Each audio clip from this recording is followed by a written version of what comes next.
సంఖ్యాకాండం 8వ అధ్యాయము 23 నుండి 26 వచనం వరకు ధ్యానించుకుని ప్రార్థనలకు వెళ్దాం. మరియు యెహోవా మోషేకు ఇలా సెలవిచ్చెను. ఇది లేవీయులను గూర్చిన ఇది. లేవీయులు ఏ రీతిగా దేవుని సేవ చేయటానికి ప్రతిష్ఠించుకోవాలో, ఎందుకంటే పరిశుద్ధ స్థలంలోకి వెళ్ళాలి అంటే వారు ఎంతో పవిత్రంగా ఉండాలి. ఖచ్చితంగా తన పరిశుద్ధత ఏంటో దేవుడు తనకు తెలుసు కాబట్టి పరిశుద్ధుడైన దేవుణ్ణి సేవ చేసేవారు సమీపించాలంటే వారు ఎటువంటి పవిత్రత కలిగి ఉండాలో, ఎందుకంటే మనుషుల్లో నరుల్లో పుట్టిన వారు ఎటువంటి వారు గట్టిగా చెప్పు. అపవిత్రులు. Very good. చూడండి, యోబు 14:1. యోబు త్వరగా చదవండి. 14:1 ఎవరైనా చదవండి. స్త్రీ కనినాడు కొద్ది దినములు వాడే మిక్కిలి బాధనందును. 14 చదవము. మరణమైన తర్వాత నరులు బ్రతుకుదురా? అలా పుట్టినెడల నాకు విడుదల కలుగు వరకు నా యుద్ధ దినములన్నీ నేను కనిపెట్టి ఉన్నాను. చాలు. కాబట్టి జీవిత దినాలన్నీ యుద్ధ దినాలు. ఇంకోటి ఏంటంటే స్త్రీ కనిన పిల్లలంతా కూడా ఎవరండి? కొద్ది దినములు. ఇంకా కింద చదివితే ఉందంటే అపవిత్రులని ఉందన్నమాట. సో అపవిత్రమైన దానిలో నుండి పవిత్రమైనది రాదు. వస్తుందా? అపవిత్రం. పేడలో బంగారం నాణ్యం వేశారనుకోండి, తీసినప్పుడు ఎట్లా వస్తుంది? పేడతో వస్తుంది అపవిత్రంగా. అందుకని ఇప్పుడంటే పరిశుద్ధంలో నుండి అపవిత్రులు పరిశుద్ధంగా చేయబడటానికి ప్రభువైన యేసుక్రీస్తు లోకానికి వచ్చాడు. లాజిక్ అర్థమైందా? పాపులమైన మనం, పాపాత్ములు ఎవరు కూడా పవిత్రపరచలేరు కనుక అపవిత్రమైన దాంట్లో పడిన ఏ విలువైన వస్తువైనా అపవిత్రత అంటుకోకుండా తీయలేము.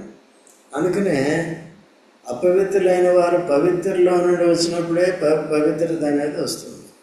అందుకనే దేవుని సేవ చేయాలంటే యాజకులు తాము ఎలాగ పవిత్రపరచుకోవాలో, ఎలాగ అభిషేకింపబడాలో, ఎలాగ ప్రతిష్ఠించుకోవాలో విషయాలన్నీ గతంలో చూస్తూ వచ్చాను. మెసేజెస్ ఉంటాయి కాబట్టి అప్పుడప్పుడు వినండి శ్రద్ధగా, ఎందుకంటే మనం అంతా యాజక ధర్మం చేస్తాం. ఆ దినాల్లో లేవీ సంతతి వారు మాత్రమే యాజక ధర్మం చేసేవారు, దేవుని మందిరంలోకి వెళ్ళి సేవ చేసేవారు. ఈ దినాల్లో మనం అందరం కూడా దేవుని మందిరంలో దేవుని సేవ చేస్తాం. ఎలా చేస్తాం? యాజకులుగా చేస్తాం. ఎటువంటి యాజకులు? పవిత్రపరచబడిన వారుగా చేస్తాం. సో అనుదినము కూడా పరిశుద్ధతను మనం ఏం చేయాలి? కాపాడుకోవాలి. ఎటువంటి అపవిత్రత చోటు చేసుకున్నప్పటికీ వెంటనే ఒప్పుకొని విడిచిపెట్టి కనికరాన్ని పొంది పవిత్రపరచబడి ఈ పరిశుద్ధతలో కొనసాగాలి. మనము సేవించే దేవుడు మహాపరిశుద్ధుడు. ఓకే, పరిశుద్ధత అంటే ఇంకా ఆయన తర్వాత ఇంకెవరు కూడా లేరు. అసమానమైన పరిశుద్ధత కలిగినవాడు.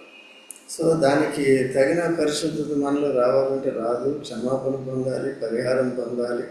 యేసు రక్తంలో కడగబడితేనే తప్ప మనతో దేవుడు సహవాసం చేయడు, సాంగత్యం చేయడు, మన సేవను ఏమాత్రం కూడా అంగీకరించడు. అందుకనే పౌలు రాసిన ప్రతి పత్రికలో కూడా యేసు ప్రభు ద్వారానే రాస్తూ ఉంటాడు. యేసు ప్రభు ద్వారానే. యేసు ప్రభు కూడా చెప్పాడు, నా నామంలోనే మీరు అడగండి తండ్రి అని దేవుణ్ణి అని చెప్తారు. అందుకనే ఆరాధన చేసినా, ప్రార్థన చేసినా యేసు నామంలో అని చేస్తాం. ప్రార్థిస్తున్నాము, యేసు నామంలో ఆరాధిస్తున్నాము. యేసు ప్రభు ద్వారానే మనకి పరిశుద్ధత వచ్చింది, నీతి వచ్చింది.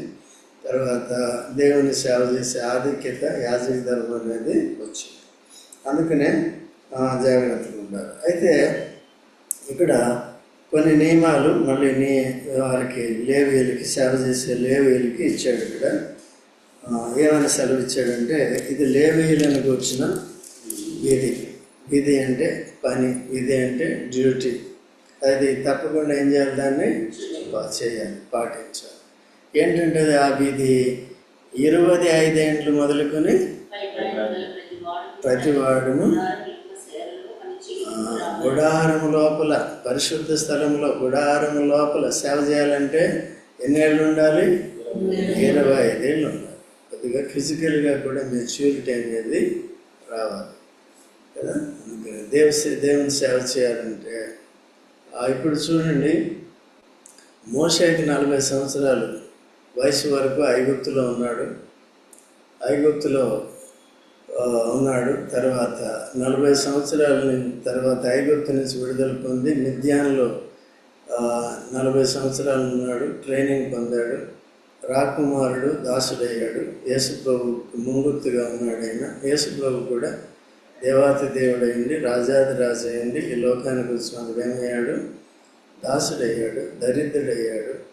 సో అయినప్పటికీ తన పరిశుద్ధతను కాపాడుకుంటూ వచ్చాడు. ఎందుకంటే పరిశుద్ధంలో నుండి అపవిత్రులను పరిశుద్ధులుగా చేయాలనే ఉద్దేశంతో అలాగే తన సంకల్పం అంతా మన జీవితాలు నెరవేర్చాడు. ఇంకా అనేకులు పరిశుద్ధులు కావాలి పాపులని యేసుప్రభు 2వ రాకడని ఆలస్యం చేస్తున్నాడు. యేసుప్రభు 2వ రాకడలో పాలు పొందాలంటే మొదటి రాకడలో బంధం లేకుండా, ఆ బంధం కొనసాగకుండా, ఆ అనుబంధం కొనసాగకుండా ఉంటే ఎత్తబడడం. సో అందుకనే ఏదో మొదట చివరి అంటే అది కాదు. ఏముండాలి? దారి మొదట, దారి చివరి. అంటే మధ్యలో అవసరం లేదా? గమ్యం చేరాలంటే ఏం చేయాలి? ప్రయాణం చేయాలి వద్దా? అయితే మనలో చాలామంది ఏం చేస్తున్నారు? ఏదో బాప్తిజం తీసుకుందాం అంతే అయిపోయింది, బాప్తిజం తీసుకున్నాం అక్కడికి అయిపోయింది. అలా లేకుండా జాగ్రత్తగా చూసుకోవాలి.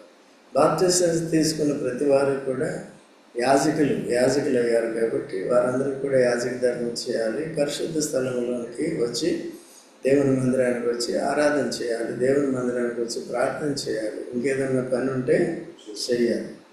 అయితే కొత్త నిబంధనలో వయసుతో నిమిత్తం లేదు కాబట్టి మారు మనసు, విశ్వాసము, బాప్తిసం పొందిన తర్వాత వారు ఏం చేయాలి? యాజక ధర్మాన్ని చేయాలి. కానీ అనేకులు చేయట్లేదు. వారందరి కొరకు మనం ఏం చేయాలి? ప్రార్థన చేయాలి. యేసుక్రీస్తు ప్రభు కూడా యాజక ధర్మాన్ని ఎప్పుడు స్టార్ట్ చేశాడు? దేవుని సేవను ఎప్పుడు స్టార్ట్ చేశాడు తెలుసా మీకు? 30 సంవత్సరాలు చేశాడు. 30 సంవత్సరాల వయసు వచ్చినప్పుడు బాప్తిసం తీసుకున్నాడు కదా. 3వ అధ్యాయం మత్తయి సువార్త 15వ వచనం నుంచి 14, 15, 16 వచనాల్లో ఉంటుంది. అయితే మొట్టమొదటిగా అంతకుముందు దేవుని సేవ చేయలేదు ఆయన. ఎప్పుడు ఆరంభించాడు? మొట్టమొదటిగా బాప్తిసం తీసుకున్నాడు. తీసుకున్న తర్వాత యాజకుడు అయ్యాడు, లేక ప్రధాన యాజకుడు అయ్యాడు.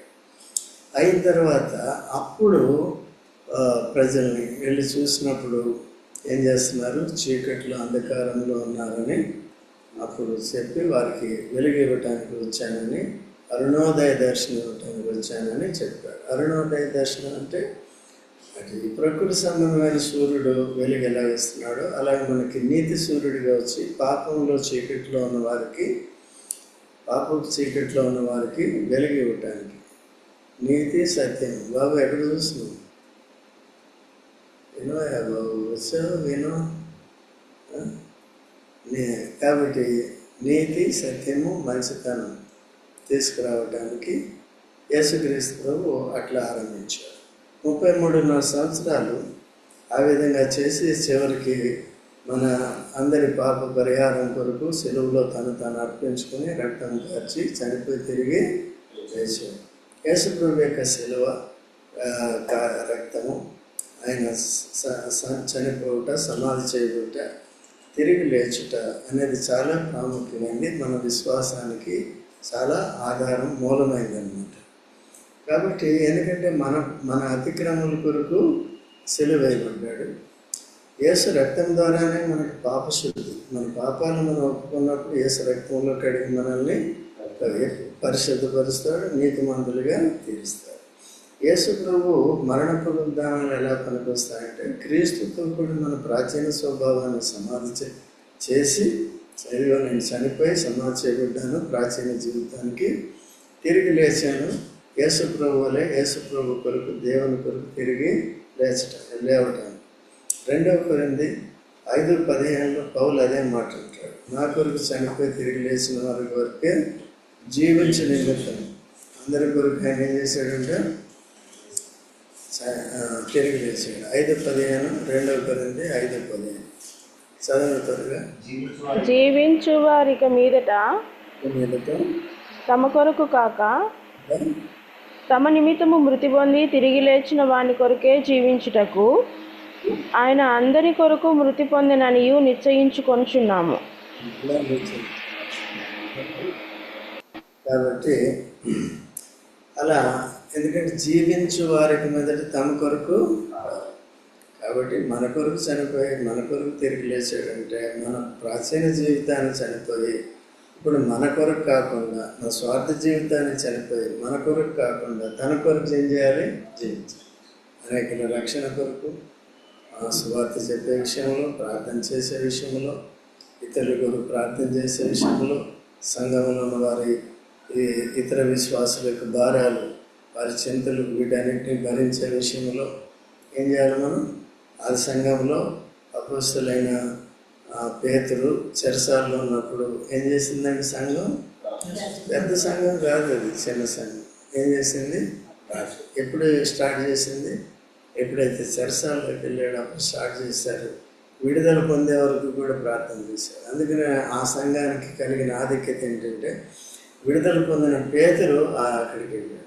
ఎక్కడికి? ఆ సంఘానికి వెళ్ళి తాను ప్రత్యక్షపరుచుకున్నాడు. ఓకేనండి. సంఘం యొక్క ప్రాముఖ్యత అది. ఈనాడు ఏంటంటే ఏదో ఎడ్ల బండిలాగా నడుస్తుంది. అట్లాగే ఎడ్ల బండి నడిచినట్టయితే ఎట్లా అవుతుంది? మరణానికి అంత చనిపోయిన స్థితిలో ఉండకూడదు. జాగ్రత్తగా ఉండి మనం నడుచుకోవాలి. అట్లా యేసుక్రీస్తు ప్రభు 33.5 సంవత్సరాలు టోటల్గా లోకంలో బ్రతికాడు. 30 సంవత్సరాలకి బాప్తిసం తీసుకుని తర్వాత దేవుని సేవ చేయాలి. అందుకని ఇక్కడ కూడా మేము ఏం చేస్తామంటే, బాప్తిసం తీసుకున్న తర్వాతనే వేరే పరిచర్య చేయాలి. అందుకని లోపలనే మేము ఏం చేస్తామంటే, మీరు మారుమనసు విషయంలో, రక్షణాత్మక విశ్వాస విషయంలో, బాప్తిసం విషయంలో ముందుగానే చెప్తాం. చిన్న వయసులోనే చెప్తాం. విని గ్రహించి దాన్ని ఏం చేయాలి? పాటించాలి. దేవుని సేవ చేయాలంటే ఏం చేయాలి? సేవ తీసుకుందామా? ఎప్పుడు తీసుకుందాం? రైట్, ఓకేనండి. అలాగా సిద్ధపడాలి. ఈ 3 ఉండాలి. మారు మనసు లేకుండా, విశ్వాసం లేకుండా బాప్తిసం తీసుకోకూడదు, తప్పదు. రైట్. కాబట్టి అలాగా ఇక్కడ పాత నిబంధనల ప్రకారం ఎన్ని సంవత్సరాలకి రావాలి యాజకుడు? ఇప్పుడు వయసుతో సమానం. అంటే మరి అమ్మాయికి పిల్లలకేమో కొద్దిగా పెరగాలి, మెచ్యూరిటీ అనేది రావాలి. ఇప్పుడు చూడండి, తప్పిపోయిన కుమారుడు ఏ వయసులో? ఇంచుమించు 17 సంవత్సరాలు, 15 సంవత్సరాలు, 17 సంవత్సరాల వయసులో లోకాన్ని ఆశించాలి. ఈ ఆశలు అనేవి మొదలవుతాయి అన్నమాట. మార్పు అనేది వస్తుంది. పెద్ద మనిషి అయ్యారు అంటారు కదా ఆడపిల్లల విషయంలో. మగపిల్లలు కూడా పెద్ద మనిషి అవుతారు. ఎప్పుడైతే ఇంకా కోరికలు వాళ్ళు వస్తూ ఉంటాయో, మేమందరం కూడా ఏ వయసులో మార్పు అనేది వచ్చిందో మీకు కూడా తెలుసు. అప్పటి నుంచి ఏం చేయాలి? సంఘం వారిని సిద్ధపరచాలి. సంఘం వారికి ఈ బేసిక్స్ ఫస్ట్ చెప్పి, వారు రక్షణ పొందిన తర్వాత వారు జాగ్రత్తగా ఉండేటట్టుగా, యాజక ధర్మం చేసేటట్టుగా చేయాలి. ఓకే అండి. తర్వాత మొదలుకొని పైప్రాయం గల ప్రతివాడును ప్రత్యక్ష గుడారం యొక్క సేవలు ఏం చేయాలి? కాబట్టి ఇలా చేసిన వారు, మారు మనసు పొందిన వారంతా సేవ చేయటానికి, యాజక ధర్మం చేయటానికి అర్హులు అంటే సరిపోదు కానీ చెయ్యాలి. తర్వాత 25వ వచనం చూస్తే, అయితే 50 ఏళ్ళు రిటైర్మెంట్ ఉంది. అప్పుడు పాత నిబంధనలు ఏముంది? రిటైర్. ఎన్ని సంవత్సరాలకి? 50 సంవత్సరాలకి రిటైర్ అయిపోవాలి. ఓకే అండి. అంటే దేవుని అప్పుడు పాత నిబంధనలు సేవ చేయాలంటే కూడా ఏముండాలి? శరీరంలో కూడా శక్తి ఉండాలి. ఇప్పుడు ఈ ధర్మశాస్త్రం లేక ఉన్న తర్వాత ఈయన షిలోహులో ఏలి యాజకుడిగా ఉన్నాడు కదా. సో నేను అనుకోవడం చాలా ఎక్కువ వయసు వరకు ఉన్నా. ఈ లోపల వాళ్ళ కుమారులు వచ్చారు. వాళ్ళ కుమారులు ఎటువంటి వారు? మిక్కిలు. వాళ్ళు కూడా యాజకులు. ఎట్లాంటి యాజక ధర్మం చేశారు? బలి అర్పించక ముందే, కొవ్వు దహించక ముందే. కొవ్వుని ఏం చేయాలి? ముందు దహన బలి అంటే దేవునికి అర్పించడానికి తీసుకొచ్చారు బలులు. అర్పించక ముందే వీళ్ళు బలత్కారంతో వాటిని తీసుకున్నారు, మాంసాన్ని తీసుకున్నారు. అందుకని వాళ్ళు ఏమయ్యారు? శాపగ్రస్తులు. వాళ్ళు నేను అనుకోవడం మరి 25 సంవత్సరాలు ఉందో లేదో కూడా నాకు తెలియదు కదా, అది రాయలేదు అనుకోండి. ఇవన్నీ కూడా నియమాలు ఏం చేయాలి? పాటించాలి. ఓకే, ఇప్పుడు మారు మనసు పొంది బాప్తిస్మ రక్షణ అనుభవం కలిగి వెంటనే ఏం చేయాలి మనం? అయితే వాక్యం నేర్చుకోవాలి. ఇవన్నీ కూడా ఏం చేయాలి? నేర్చుకోవాలి. అప్పుడు ఎంత స్ట్రిక్టో ఇప్పుడు ఇంకా స్ట్రిక్ట్. పాత నిబంధన యేసుప్రభు చెప్తాడు, వ్యభిచారం చేయటం పాపం. అయితే ఇప్పుడు చూస్తేనే పాపం, అప్పుడు చేస్తే ఇప్పుడు చూస్తే, అది తేడా. కాబట్టి అందుకనే జాగ్రత్తగా ఉంది. ఎన్ని సంవత్సరాలకి రిటైర్మెంట్? పాత కొత్త నిబంధనలు నో రిటైర్మెంట్. దేవుడు వాడుకున్నంతే. అలాంటి నేను ఎప్పుడూ రిటైర్ అయిపోవాలి. అర్థమైంది? అయిపోమంటారా? ఏం తెలియదు రిటైర్. అది కాబట్టి దీనికి రిటైర్మెంట్ అనేది లేదు, మీకు కూడా లేదు కదా. తుది శ్వాస విడిచే వరకు కూడా మనం ఏం చేయాలి? ఆరాధన చేయొచ్చు, యాజకధర్మం చేయొచ్చు, వాక్య పరిచర్య చేయొచ్చు, ఇవన్నీ కూడా చేయొచ్చు. తర్వాత ఏముందండి? వారు కాపాడవలసిన వాటిని కాపాడుటకు ప్రత్యక్ష గుడారములో తమ గోత్రపు వారిలో కూడా పరిచర్య చేయవలను కానీ పని చేయవలదు. లేవీయులు కాపాడవలసిన వాటి విషయము మేము వారికి అలాగూ నియమింపవలదు. ఏమర్థమైంది దీంట్లో మీకు? దిలీప్ ఏమర్థమైంది? డిస్కరేజ్ చేయలేదు కానీ చేయవద్దు కానీ కాపాడవలసింది కాపాడాలి. ఆత్మ సంబంధం, మందిర సంబంధమైన పరిచర్య చేయాలి కానీ ఉద్యోగం చేయాలి. వీడేం చేయకూడదు? పని చేయవలదు. ఏం చేయాలి? పరిచర్య చేయవలను. చాలా క్లియర్గా ఉంది కదా, కానీ పని చేయాలి. ఇప్పుడు నువ్వు పని చేస్తున్నావా, పరిచర్య చేస్తున్నావా?